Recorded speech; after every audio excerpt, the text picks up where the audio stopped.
Hello everybody, this is Brittany again with Kansas City Creations and DIY by KCK. And in this video I'm going to show you how to darken the impressions of your letters in your blank. So this is a bracelet blank that I just did. You could use, this works for necklace blanks, squares, rounds, pretty much anything.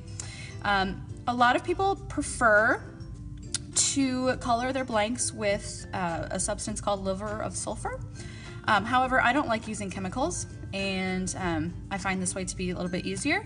And then that way, if the ink ever does come out, it's really easy for the customer to go back in and fill them in, or I can fill them in for them. So the technique that I prefer is really simple. I just use Sharpie.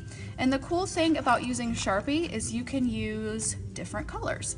So if you want to do fill in your letters with pink, or you want to fill them in with red or blue or anything like that, the Sharpies make it really easy, which is not something you can do with liver of sulfur.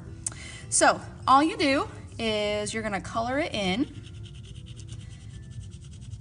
Make sure you get in all the little crevices. You do not want to let this sit on here too long, otherwise it becomes really difficult to take it off.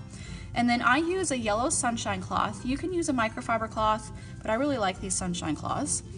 I'm just going to wipe over it once with that, just to give it the initial cleaning. And then I'm going to use a pro polish pad, and these are they're kind of squishy. They are little polish pads that they have a very fine micro abrasive in them, and I'm going to go over it with that to polish it up. And sometimes, especially if you're using a new polish pad, it will leave a little bit of a kind of a residue. So I'll just take my sunshine cloth, run back over it again, and that polishes it up to give it a really nice shine. As long as you don't get this wet, it will stay for quite a while. And like I said, it's really, really easy that if the ink ever does come out, all you gotta do is color over it with a Sharpie, wipe it off, and then you're good to go.